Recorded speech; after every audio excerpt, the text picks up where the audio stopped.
My name is Ivan, and welcome back to Dragon Dreams, where I discuss OSR, indie, and unorthodox TTRPG playing.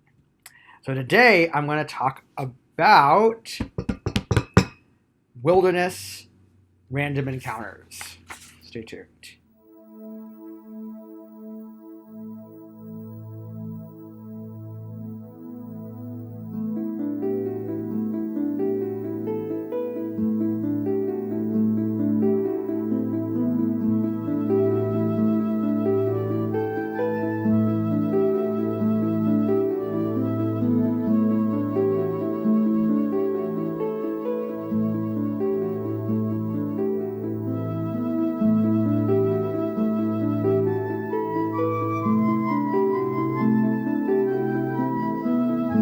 Random wilderness encounters can be deceptively tricky, particularly for new GMs. And they seem simple enough. I mean, you roll on some random charts and you look up some monster listings, you have a fight, you roll for treasure, something like that. And it seems like what could go wrong? Well, a lot.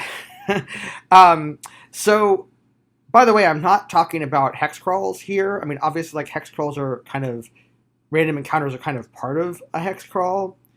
Um, but I am talking about the sorts of random encounters that you have if you're, say, going to a dungeon or you're going across the fantasy world to some other location. Encounters are actually a fairly important part of a TTRPG. If you want to have a sense of story and a cinematic scope to things, having random encounters are a great way to have that sense while the PCs are traveling somewhere. It gives people a sense that the world is a dangerous place. Anything can happen. When done right, they really make the adventure pop because nobody knows what's coming. Not even you as the GM. There be dragons, and I think a lot of players want there to be dragons or something. Maybe not a dragon, maybe just a pirate ship or something, depending on the level of the character. But you get what I'm saying. But at the same time, random encounters can be done wrong. And I think they're often done wrong.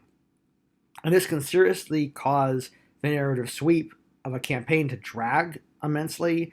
And so my first exposure to Temple of Elemental Evil, which is this famous adventure from the 80s, I was exposed to it in the early 90s when I was in high school, and we first started playing Advanced Dungeons and Dragons instead of basic D&D. And regrettably, I never actually had the pleasure of getting through the whole thing because I quit after the first session. Why? Because we never actually got to the Temple of Elemental Evil or the Moat House or whatever it was we were going. We just ended up having wilderness encounter after wilderness encounter after wilderness encounter that had nothing whatsoever to do with the actual adventure Gary Gygax had written, and the whole thing just dragged. Imagine, if you will, if things had been different. So imagine your favorite movie that's like an adventure movie, Indiana Jones type of a thing, or whatever. People are looking through ancient ruins, but before they get there, there's like rapids and waterfalls. There might be, bandits attack them, or other bad guys. There might be wild animals they have to contend with. And these are kind of like hors d'oeuvres for the main course, which is the main thing that's going to happen. So wilderness encounters are basically meant to be that kind of a thing. They shouldn't really take too long. I don't think they should really be too difficult to get through, because the difficulty should be in the main event.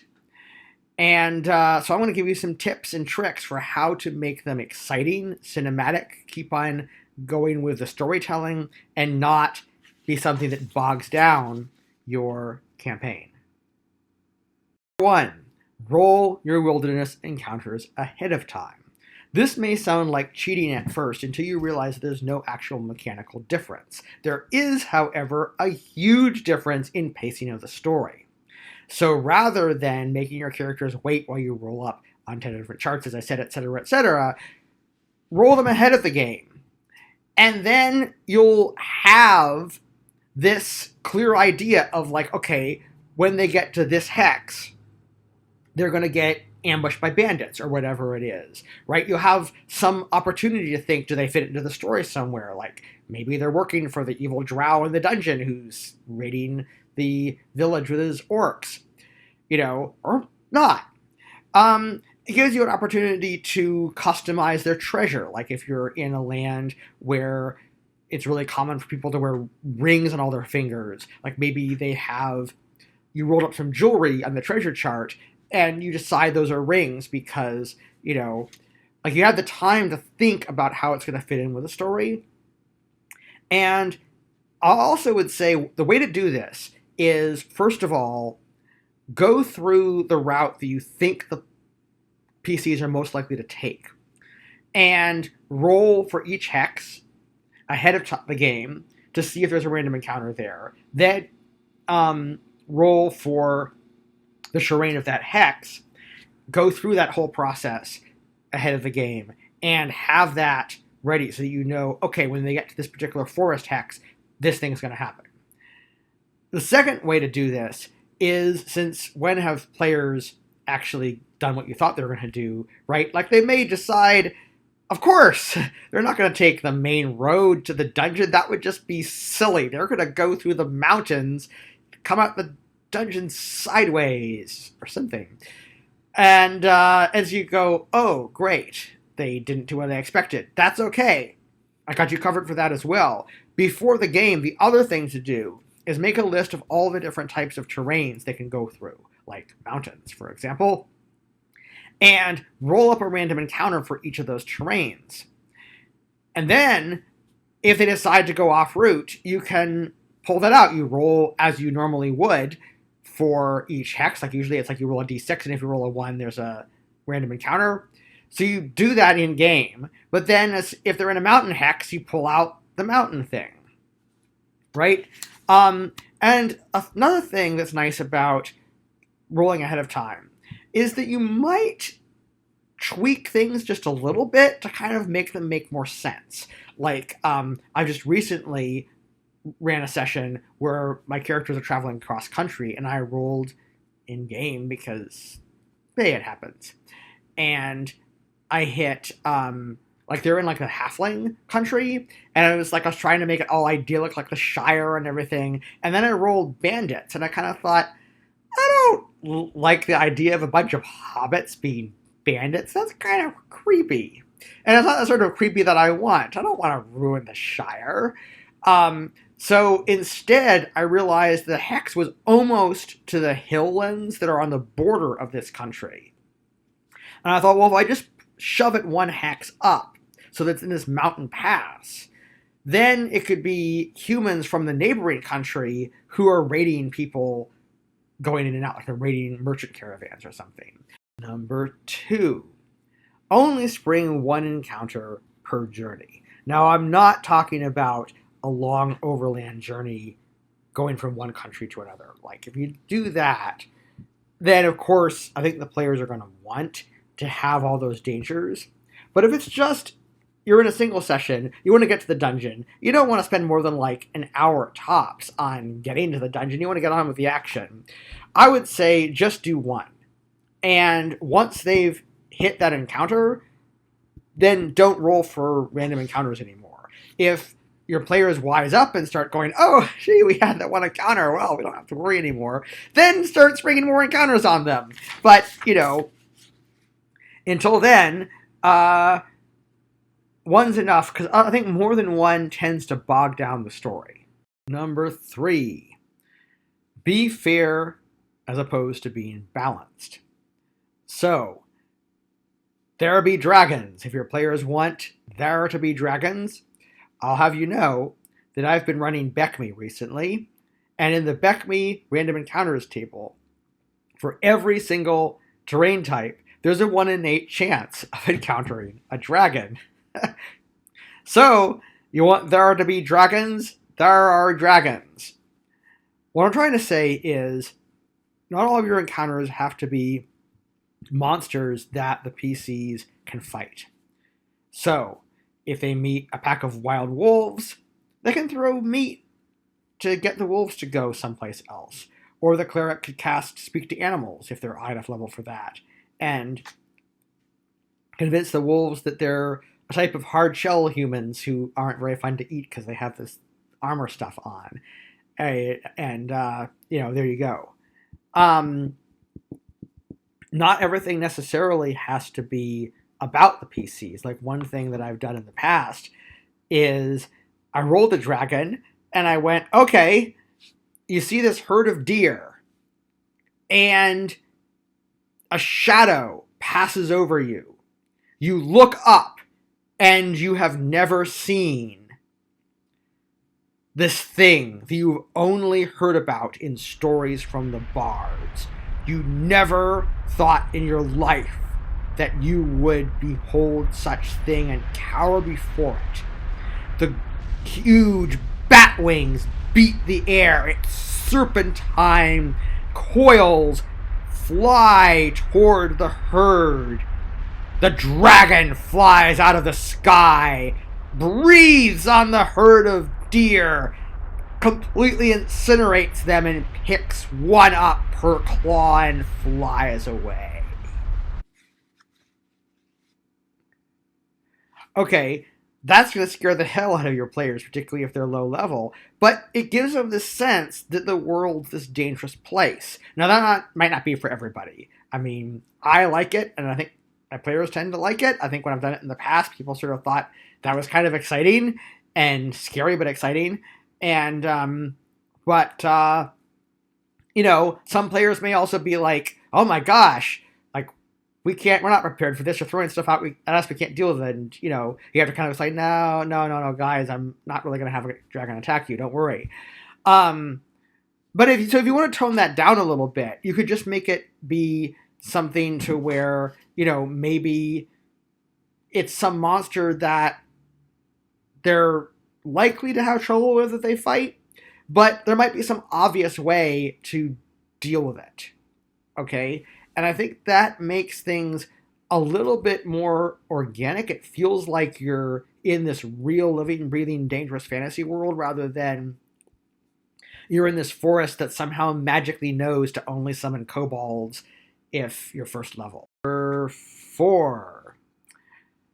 Don't make random encounters take too long. So if I rolled bandits, I might just make like each bandit except for the chief just be a single hit. Like if anybody does more than 2 points of damage, they're dead. If they do 1 or 2 points of damage, they're wounded, and if they get hit again for any amount of damage, they're dead. Something like that. So that things just go really fast, because this is supposed to be the dangers encountered on the way to the adventure, not the main event. Number 5. Don't make every encounter be a bad guy or even a living creature. It could be Trents. Okay, so think like Treebeard and the Ents from Lord of the Rings. I mean, we all know that Trents are supposed to be Ents. Come on. They probably have their own motivations. They, are unlikely to help the party with their specific purposes because, it's like, as Treebeard said in Lord of the Rings, nobody's entirely on my side. But they may be interesting. They may also be adversaries, like if the PCs are chopping down the forest indiscriminately or burning fire in a way that's, could start a forest fire or something like that. The Trents might confront them with that. Okay, so it could be an interesting encounter. And also consider having natural encounters like a waterfall. You're going down a river, there's a waterfall in front of you. What do you do? 6. Let the PCs find creative solutions. This, in a sense, I feel like is probably my number one tip for jamming in general, is don't just go by the rules. Let people find creative solutions to things. I think it's a lot more fun. It's a lot more engaging. It allows players to interact directly with the fantasy world. And that's really important. I think that's one reason why we play TTRPGs. That's really how TTRPGs started, was going from wargamings with strict rules to an open set of rules in which the referee could allow you to do things like dismantle a barn and build a bridge to attack the enemy army from across the river. Um, so I think that it's going to make things a lot more interesting if they have options to run away, to sneak past, to negotiate, stuff like that. Can really make these things more interesting, and particularly given that you don't want things to take too long. If they come up with a creative solution, not only do they have fun and go, all right, we're awesome, we come up with a creative solution and didn't have to fight those guys, but it also means that you have less time cut out of your session by a bunch of to hit rolls and damage rolls and record keeping and all that. Okay. And finally, number 7, think cinematic. Rewatch some of your favorite adventure movies. Look at those scenes where they're about to go over a waterfall, or they get attacked by bandits, or their nemesis ambushes them, like Belloc with Indiana Jones in Raiders of the Lost Ark, right? Look at, kind of your classic fantasy movies and where fantasy novels, what sorts of things happen to the characters on their way somewhere. And get that kind of into your head. So don't just say, you meet 7 orcs. 7 orcs attack you, and in the forest hex. Go like, okay, there's this, you hear something crashing through the underbrush. Okay, we're all going to sneak up on it. Okay, you start sneaking up, and you can see that there's this orc patrol. Seem to be 7 of them, and their commander is saying, you maggots, search, we need to bring villagers back to the Dark Elf.